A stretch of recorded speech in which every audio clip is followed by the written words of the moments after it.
So what's going on? Where do we start? What's going on?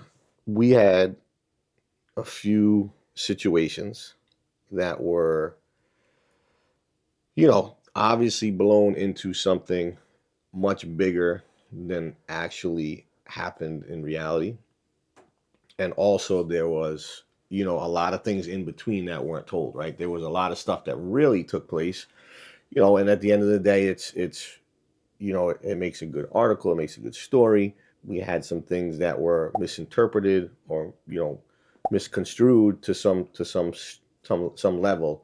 But finally, we're at a point now where it's definitely calmed a little bit, and we're trying to get just back to normal. And not to get too deep into the details of what happened, but if you were paying attention, right, there were a couple articles written about a situation that I had.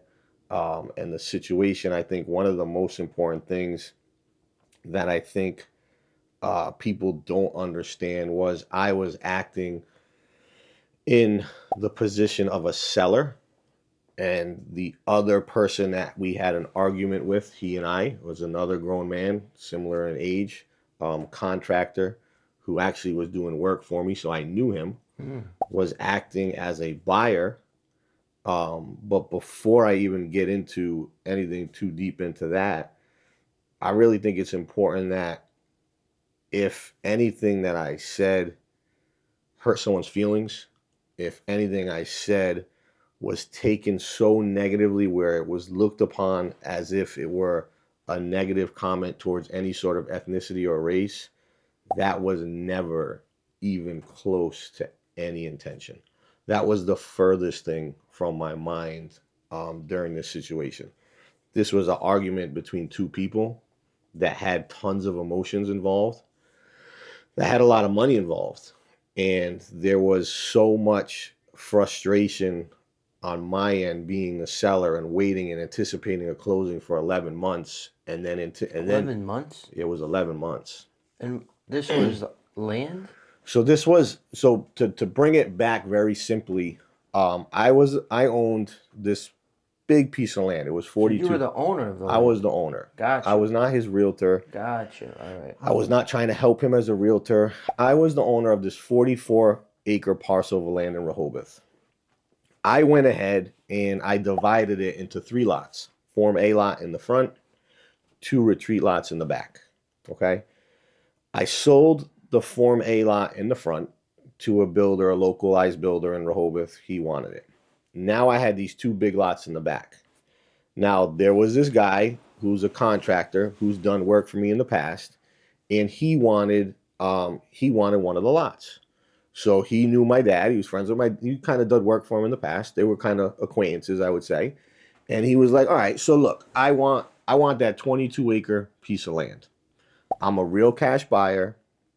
I can close in a month. All you need to do is put this 100-foot driveway in, and I'll take it from there. It was you and I like this. We sat down and we talked. Deal. Done. I said, deal. Perfect. I'm happy. You're happy. 275 is the price. Take it. I know you know my dad. I know my dad. I trust you. I'm good. Like, I'll sign whatever. Let's draw it up. It was in my office. We signed the letter of intent. Perfect. This was either October or September 24. Okay. Now, October or November, it's supposed to close November 24. So I'm like, fine, great. Close November 24. I have to close on 2 lots to pay my loan off simultaneously. Gotcha. All right. So the big issue is I got to close on the 1 lot's already pending. So I'm getting stress from him. I need to close. Then I put this lot pending with this guy. I'm like, perfect. I could sell these 2 lots. Yep. I can pay off the note. I'm paying $4,000 a month on the juice. I'm like, this is ideal. I can get rid of this. I can move on. I said to the guy, I said, you got to close by the end of the year, because every month you don't close, It's costing.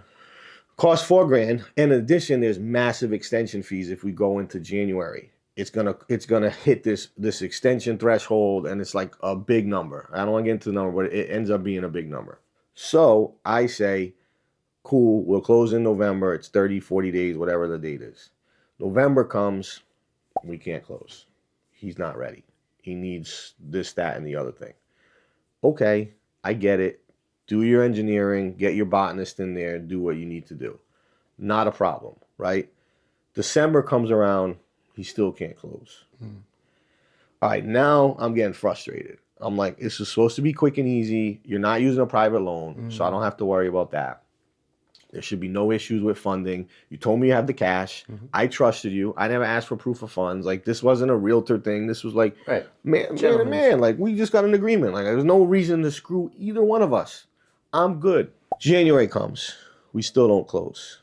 Okay? Now he comes to me in either February or March or whenever, and he says, look, I'm still doing some work on the lot. I need to do this, this, and this. And, you know, until that's done, I'm not going to be ready to close. I'm like, look, dude, like, I'm starting to get frustrated. He's like, don't worry about it. My cousin wants to buy the other lot. Now I could sell all three. I said, no harm, no foul. I am pumped. This is fantastic. So it was either me, him, and his cousin, or me and him, or me and the cousin. We're in the room together now because he wants to buy it. And this is like March? It's probably like February, March, around that time. So I'm like, I'm willing to let go of the other stuff because now you're going to get me a buyer on the other lot. So he goes, all right, what if we, now this is 12 acres. He goes, what if we did 260? I'm like, I don't love it. I don't need to sell it. It's less than what you're paying. Right. But if we can close all three at once, it does me a huge favor. I'll do the deal. 260, fine. Let's make it happen. Shake hands. Next day, no, we only want to pay 240. I'm like, we just said 260. No, we just want to pay 240, and I want you to pay me $5,000 because I found the buyer and I want a $5,000 kind of commission. I'm like, well, I can't pay you $5,000. You're not a realtor, and we just agreed to 260. He's like, yeah, no, it's not worth that. I want 240. I'm like, well, I'm not going to do that, so I don't know what to say. So then all of a sudden, out of nowhere, another guy wants the other lot because I had it listed at that point. And he's like, I'll pay 275. Oh. Done. Yeah. I'll sell it to him for two. So I say to these people, I'm like, look, man, I'm sorry. You could have got it for 260. Yeah. But this guy's going to pay 275. Oh, you're not a man of your word. You lie. I'm like, no. We had a deal at 260. You retraded down to 240. Well, we'll pay 280. I'm like, what are you doing right now? Like, I just told this guy 275. Like, I can't do that. You had your chance. So that other thing falls apart. That becomes a mess. So now there's friction again because now the cousin wanted, it didn't work, whatever, right? So now that's frustrating on my end because you tried to retrade me down. You're just playing games at this point. So now he's like, I don't know if I want the lot. I'm like, okay, like, that's fine. I can sell this lot and I can sell this lot and we'll give you a release. I'll pay you back all the money that you put in. I'll pay you back everything that you have. I don't want your deposit. I don't want you to lose any money. So you let him go scot-free? Yeah, bro. I'll give you all the money back. I don't need your money. That's not what I'm doing this for. He decides maybe a couple weeks later he wants to go forward. Cool, let's go forward. Let's move forward. But you need, like, at this point now we're in March or April. You gotta go forward. Like, I need this thing to close. Like, every week you don't close costs me more money and becomes more of a pain. Now you're locking up $275K at that point, right? That's just sitting here that I can't do anything with. So he's like, okay, no problem. So now it gets to the point in like May-ish, I'm like, all right, this has to close. So every day or other day, I'm finding out, like, trying to get a hold of someone to see what's the status. And every day or other day, he's like, we'll close in a week. We'll close in a week. So we do this dance of we'll close in a week from May until September. Damn. Right. So I say in September, he says, okay, in August is the final board hearing to get approval on everything. The botanist, the engineering, the permit. He could do everything. He could just build tomorrow. Not cool, but whatever. Fine, that's where we're at. So by September 4th, we're supposed to close. So perfect. I only know that because of my birthday. I'm like, this is amazing. We're going to finally close. It's on my birthday. I'm excited. Things happen for a reason. Yeah. September 4th comes. We still don't close. He needs more time. So I'm like, all right. Now I'm really losing my cool. Gotcha. Like, I'm getting really frustrated at this point. So getting super frustrated.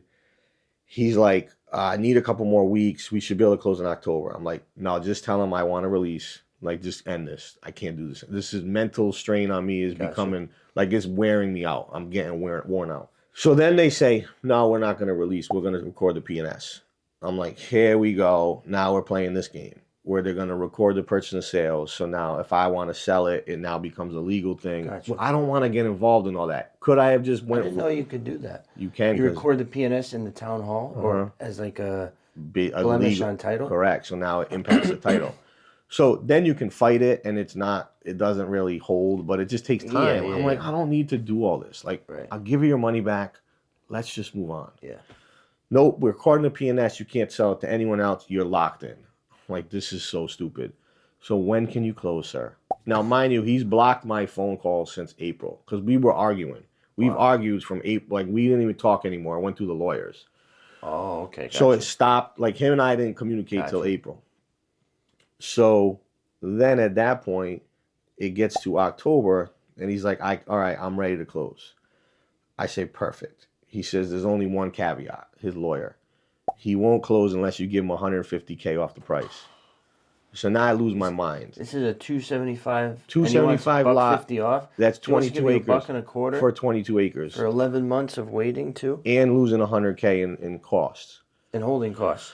Right. So then I'm like, dude, this is crazy. Like, what are we doing right now? Like, come on, guys. $150K off a 275 bill. Like, this is a lot. Like, this is nuts. Like, tell him no, absolutely not. We're not doing it. Like, release. No, we won't release. Then I find out that he cut all the trees down. So in 11 months, what he's been doing is been on the land that he didn't own, and he cut all the trees down. Wow. So he used my funds to get his lot to the point where the next day after he closed, he could dig a hole. He could dig a hole. Wow. So now I'm pissed. Now I'm like beyond pissed. Damn. Now I'm really, really upset. So I'm like, all right, you want to play that game? You asked for 150K. I'm going to now file a lawsuit because I found out you cut my trees down. Yeah. That you cut trees down on land you don't own. So whatever legal thing that is, we're going to go down that path. Yeah. So we file that, and, you know, he did something he wasn't supposed to do, and we move forward. And then they come back to me and say, okay, well, what about 50K off? I'm like, what about 0K off? Like, now I have leverage because you did something you weren't supposed to do. So now the leverage swung. But at the same time, I don't see an end in sight. We're just going to play this game back and forth. So I'm like, not 50K, I'll give you 7,500. He comes back at like 28. Nope, 7,500. 20. I don't think you understand what I'm saying. 7,500. How about 15? Done, 15. Close. But we have to close by Friday. This is in September now? Or this is October. This is October. This is the beginning of October. Gotcha. We have to close by Friday. I'll do 15,000, but it has to close by Friday. Friday comes. Friday goes. Oof. We don't close. Now I'm out of my mind. I just feel like I'm getting absolutely played every which angle, every which way. Lesson for anybody listening. Tell them. At this point is where I lost my cool. At this point is where I let emotion step in. At this point, I almost went blacked out and just became red and said things and did things and acted in a way that was totally emotional and not even thinking clearly. But it gets to a point in any situation where you're just so helpless. So what you should do in this situation, if I were to do this again, before any comments or anything was said or before anybody even understands how things went down, breathe, take a breath, take 20 seconds, take a minute, take an hour, take a half hour, and just figure out how you can move forward in a way without even going towards confrontation. So that would be the lesson that I took out of all this, would be how do you deal with massive stress, emotion, adversity when you feel somewhat helpless, and not have it get to a point where your irritation level is so high, you say things that are in anger, right? And I think that's what the takeaway would be for me there would be, really from this, again, I wasn't his realtor. I wasn't acting in that capacity. As a seller, I was angry and I just wanted the thing to close. And I'm like, I've tried everything. I tried to give you your money back. I tried to give you a reduction. I've tried to sue you on the trees. Like there's nothing else I can do to push this forward at this point. And I just, lost my cool and said some things and and it was an argument between you and I. And the frustrating part was, I knew him. So I didn't think anything of it, right? I just figured, hey, it's two guys arguing and negotiating back and forth on the deal. So that's really everything that went down, as far as the situation and what it is. So after that, that person contacted the media? Must have. After that, how does the news or whatever you want to they call must them? have taken. So there was a text message that I sent that everybody's probably read, and I sent that text message to the lawyers, and it was out of sheer frustration. Gotcha. It wasn't anything more than that. It was just a frustrating, situation. Mm. And I guess I don't know if he took that and ran with it or whatever he did. Probably. Yeah. Yeah, I mean, to me, what I noticed in this whole scenario, I'm not a realtor. Right. I'm a real estate or whatever. I just Right. have my Right. You're a license. real estate guy. Yeah. But Investor. But from what I do know about the real estate community and the lending community, the insurance community, is they have kind of a code of ethics that they have to abide by. And you're almost role models for your community, right? Because your face is everywhere. People know you. You're dealing with somebody's biggest transaction of their life. You matter, right? You're not insignificant. And to see all of those people comment and say the things they said about you was atrocious. I didn't even need to know that story. To see the way that all of those folks displayed themselves and essentially piled on without knowing any of these details. Correct. Now they do. I'm the only one that I know that is curious about what does Kyle have to say. Everybody's talking at you. Correct. Everybody's talking about you. I'm the only one right now that I know that's talking to you. Correct. 100%. And that's how I was raised, okay? Absolutely. I don't roll that way. Right. And all these thousands of people, I would say it's a good number. low quality, low intelligence, low IQ. Because every story needs to be heard. And Kyle you're not just some guy. You've been putting up numbers on the scoreboard for over a decade. 13 years. And running. So to take somebody like you and just try to decapitate you from the knees was like, what are we doing here? Like, I've had worse conversations than the one you've had with that guy. They just weren't recorded or whatever. That's the thing. So, like, the frustrating part is, like, look, at the end of the day, am I a saint? No. Am I sitting here saying I've never argued with someone? But if I went through 99 out of 100 people's phones, there's probably a swear in there. 100%. And there's probably and I ask you guys this, and I would ask you this, and I would ask anyone else this. If, as a real estate, forget the realtor side, as an investor, when you have money tied up and you're hoping to take that money and put it into other things, how frustrating does that get? Yeah. And when you think it's next week, and then it's another week, and then it's another week. And then also when your holding costs get to the level of six figures, that really shouldn't have even occurred. That's right. Now you're going to lose money on this deal. I lost a lot. How frustrating does it get because it didn't need to happen? And then my next question would be to anybody that piled on and said negative things. If I owed you $10,000 and I said to you, call it $1,000, and I said to you, I'll have it next week for 11 months, what would you do? That's right. How would you act? That's right. And this was 300, and when you really do the math, this was 375,000. Wow. The lot was 275, and the holding and fees was 100. So to me, that's a lot. To Plus me, your attorneys and all that. It just, and frustration too. Yeah. Like, to me, that was a lot of money, and that mattered to me, and I had to fight for it. And I can tell you this without getting too deep into the other stuff that was said, and I don't want to kind of go down that path. Not one part of this was political in any nature. I'm as honest as I can be on that. Like, I don't really follow politics like that, so it wasn't like, hey, this is a political. It had nothing to do with that. This had nothing to do with ethnicity. I think the gentleman was a regular Portuguese person. It wasn't even like anything down that path. It was just pure anger and like, how can I make someone's life harder that's made my life really hard for 11 months? Yeah, makes sense. Without physical harm. Right. Without physically, I didn't want to go do anything like that. Like, that's not my game. It was a situation where I lost my cool and I said things that, at the end of the day, you say and when you have emotion tied in, but I'm not perfect.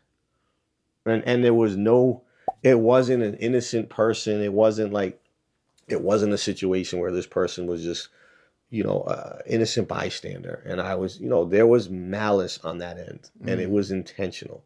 And when you go after the fact and do what they did after the fact, because I took down the lawsuit, I withdrew my lawsuit on the trees. I was like, we closed. I'm good. Oh, so you ended up closing? Yeah, we closed. Oh. Not only did we close, when did you close? The day before the article came out. Oh. So we closed, and then everything. Nobody knew that. Anybody know that? No one asked. So not only did we close, I actually was like, thank God. I was gonna call the guy and be like, thank you for finally closing. Right. And then all of a sudden, this stuff hit, and I was like, hold on, what? So did he wait to close to drop the article? Yes. Wow. Man. That's what I'm saying. That's like brutal. Everybody looks at me like I'm this big bad. It wasn't that. It wasn't a situation like that. I'm not a victim, but I'm not like, it was a deal. It was a negotiation. It was a deal. It was an argument. It was not a good deal. And one thing I would say again, if anyone's listening, you're an investor, kill the deal early. Kill it early. Because I kept saying, one more week. And when you're just holding on for hope, I held on for hope, kill it. I should have killed it after November.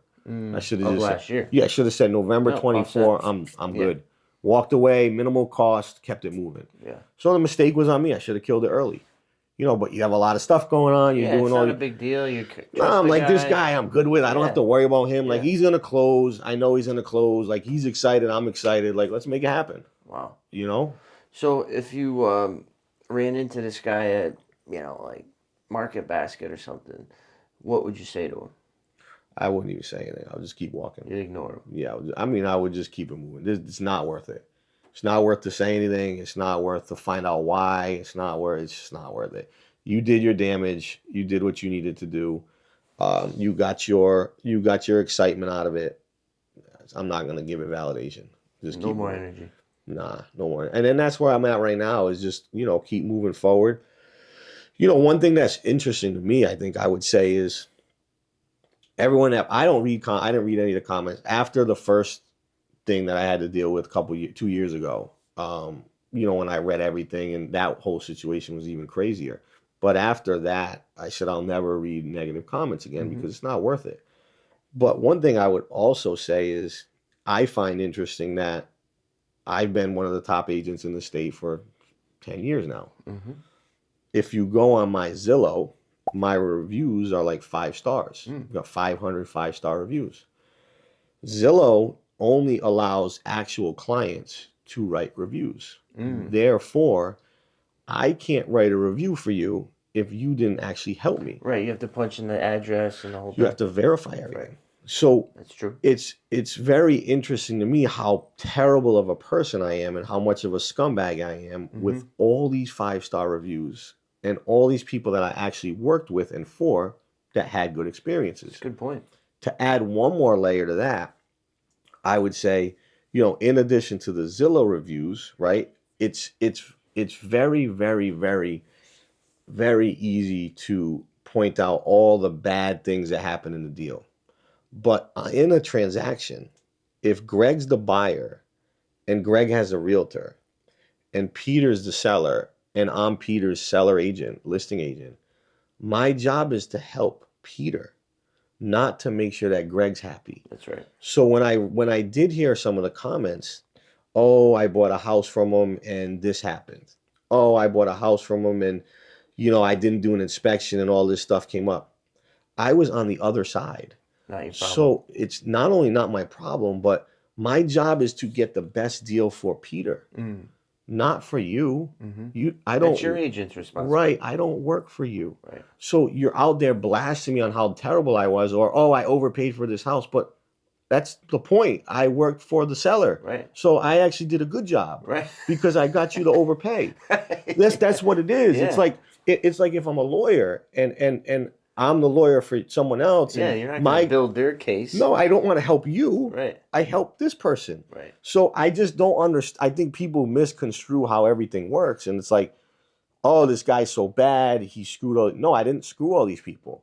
I represented people on the other side of a transaction, and they got the better part of the deal because that was my job. Right. I don't have to go out there and announce it like I stand for the buyer and I'm here for. No, that's just what I do. Yeah. Right? So if you do a home inspection and you want 20 things and I can get my seller to do 5, I did a good job. That's right. And that's the frustration I had. And then you had all the people like, oh, he's racist. How am I? I'm the last person you could ever call racist. Like that to me is insane. To me, that's why this whole thing is even crazier. I don't even think like that, act like that. I just see people. Like I grew up with a very diverse past. I played sports my whole life. I was usually the only white guy involved. So like to say that to me is wild. It's kind of wild. Yeah. Is actually really that hurt the most. 'Cause I'm like, don't do that. Don't try to spin it like that because that's not what this is. And if anything I said hurt any sort of, again, race or ethnicity, dude, I am sorry because that was not even close to the intention. Never would I want to harm any random person or people I don't know or a race or an ethnicity. Not even close. This guy and I didn't like each other at the end, and tempers flared. That's what it came down to. So my last question is, you addressed the land transaction. What happened? I don't know what you can say or not say, but And that's why I can't what happened with the other transaction? That was a purchase that So the land one that just happened, I was the seller. Now let's keep this in perspective. I do on average 300 to 500 transactions a year. Damn. For like, let's call it 7 years. So let's say on the low end, that's 2,100 transactions in 7 years. That's like one a day. It's about what I do, right? Our goals each month are to do. In October, with all this stuff that went down, I did 37 deals. This October? Yeah, this October. Wow. And I honestly, I was depressed for like 3-4 days, like serious depression. Just 3 days? Yeah, it was bad. It was not good. I mean, I was going through the motions, but I was like, this is a lot. Like, this is not worth it to me. I'm not this guy. Yeah. Like, yes, I said things I shouldn't have said. And yes, I got angry, but this is not fair. However, the first thing that happened, which I can get into the very basics.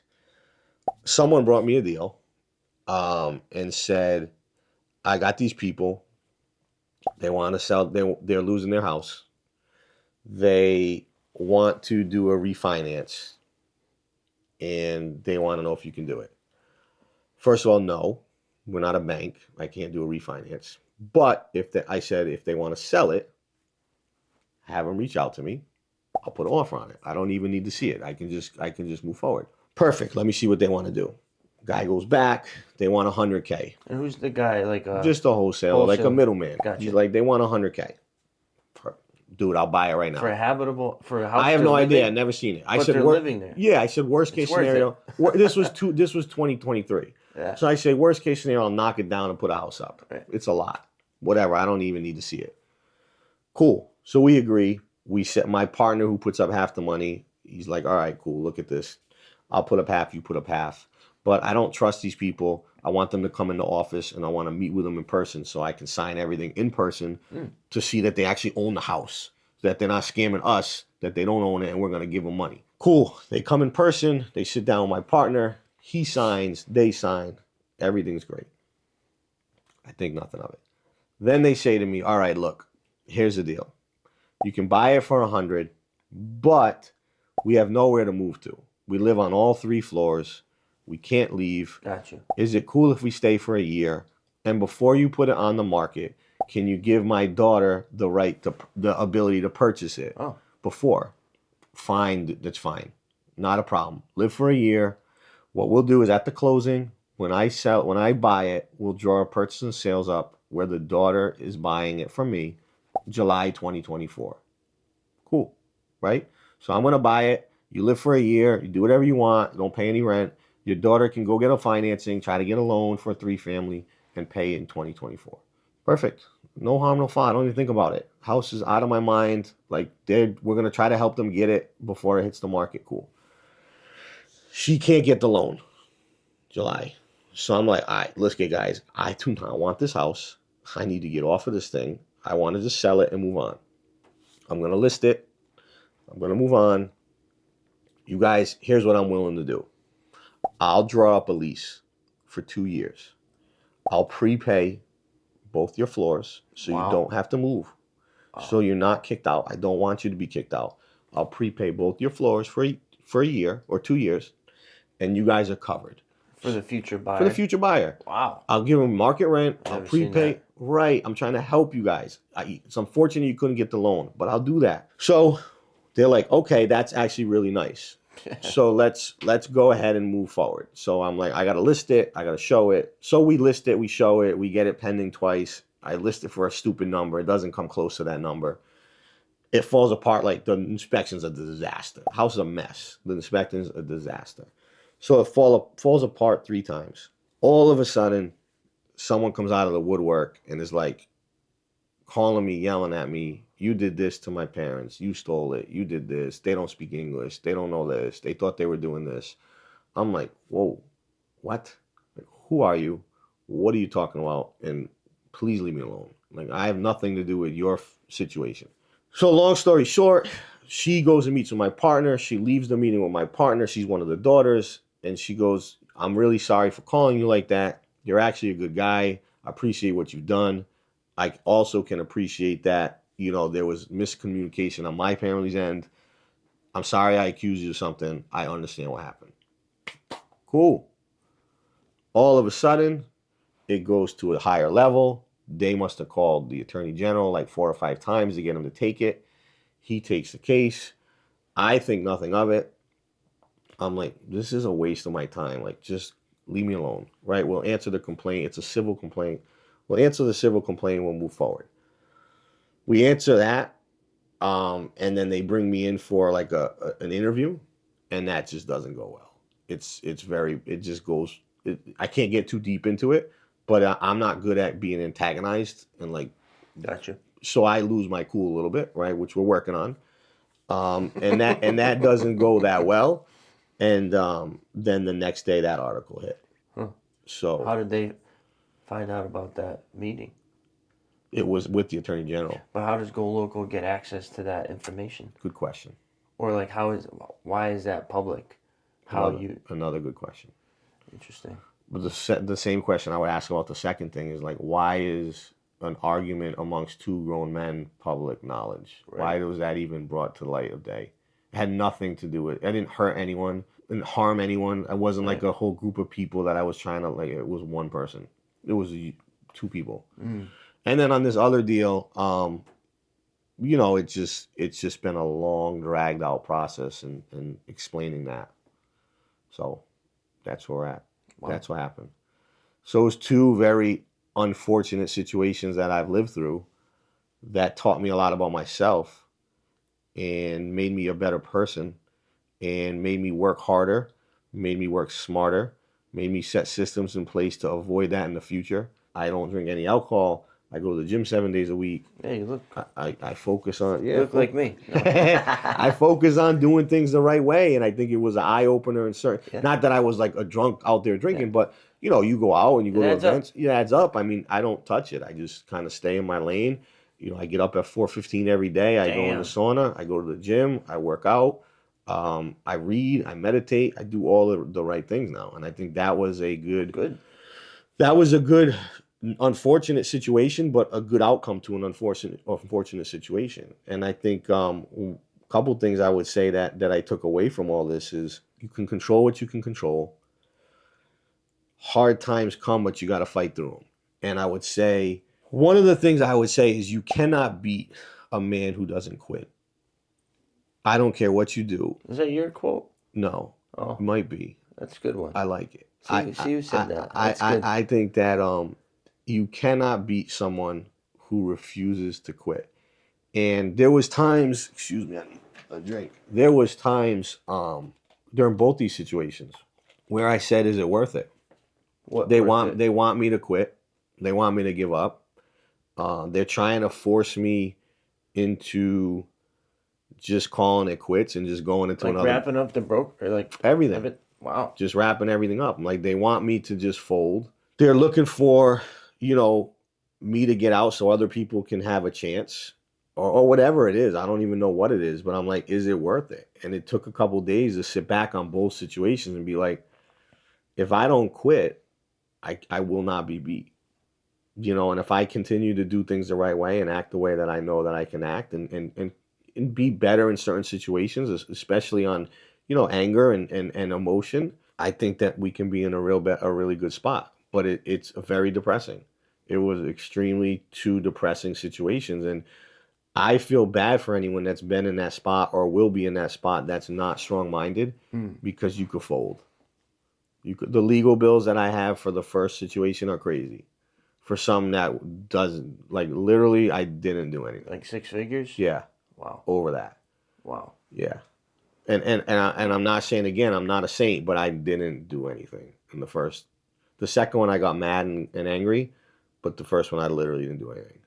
I bought a house. What about your team?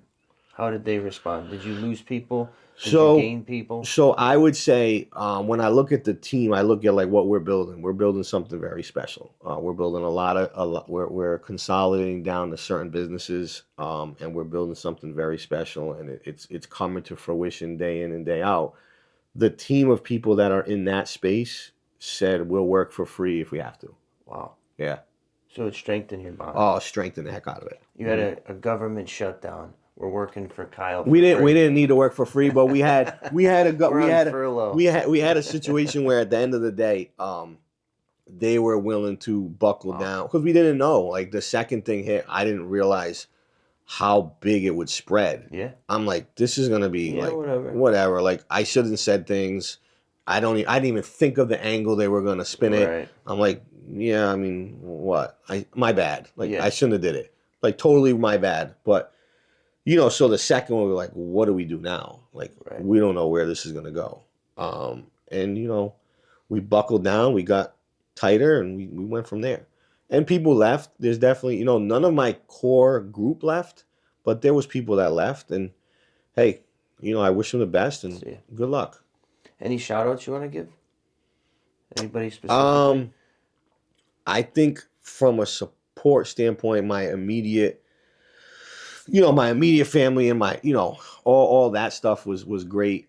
There was support there. The staff was really good. There was definitely what I don't want to do is say names because I think when there's a negative situation and people pile on, I don't want someone else to be attacked. Yeah. So I don't want to do that. There were a handful of realtors that were very, very supportive. That meant a lot. And I think outside of that, whoever looks at it and wants to actually comprehend what happened, I think you can understand. And if you don't, then so be it. If you want to say, hey, this guy's a scumbag, then go ahead. Then that's what it is. I mean, I don't know what to tell you, but I can promise you I'm not. But yeah, that's where we're at. So all in all, two unfortunate situations, life lessons. And I think it's taken away from that is there's no such thing as losses, it's just lessons. How do you come back? You come back better, you come back worse. And I think that, when I look at this, some people would have fell into a deep, dark depression, hit the bottle, and really turned into a very, dangerous situation. And I went the other way. I got cleaner, I got healthier, I got better, I got stronger, I got smarter, I got, more patient. So that's where we're at. Love it. Thank you. It. Absolutely. Appreciate it, bro. And if anybody has any questions, what do they do? If you guys have any questions, you can reach out to me directly. I can explain anything you guys want. I'll give you my number, 508-726-3492. Like I said from the beginning, I have nothing to hide. We actually had a lot of hate calls and texts and emails. And some of the people that did call, I did answer because I'm still operating. At the time, like, we were still operating, so I'm like, I gotta answer the phone. Now we're back to being busy as heck again. And honestly, the funniest thing I think I would say is, out of all the hate calls that I got, after I explained what happened, every one of them was like, I would have done worse. I would have probably done something worse if somebody did that to me. So, you know, it is what it is, and I think it's perspective, and it's that's what it comes down to. Yeah. Right? And that's why I wanted to do this, because we have 30,000 subscribers or so. Right. And they're all kind of in our community. Mm-hmm. So, you know, I thought it was prudent to say, like, hey, listen to the guy. Yeah, and again, listen to it, and like everybody says, there's three sides to a story. You know, everybody's only heard one on both of these situations. Take my side with a grain of salt, but I can promise you, not only I have nothing to hide, I there's no reason to, like, what would I gain out of it? Right. What would be the point? And you have so much going on. It's like one transaction. I just, like, you did 37 in October. Correct. And like one land deal, one house purchase. I feel like mentally you just, like, forget about it. You have to. You have to. Because it's you got to go on to the next and help right. the next person, help the next person, help the next person. I But don't think you, like, sit there and, like, oh, this is my master plan and I'm gonna do it. No one has time for that. No time. No time for that. And we're working on other stuff. You know, we're doing a lot of good stuff, and I've got a lot of good people around, and my goal is to make them achieve what they want. It's not about me anymore. It's about them. Wow. Awesome. Let's do it. Thank you, guys. Thank you.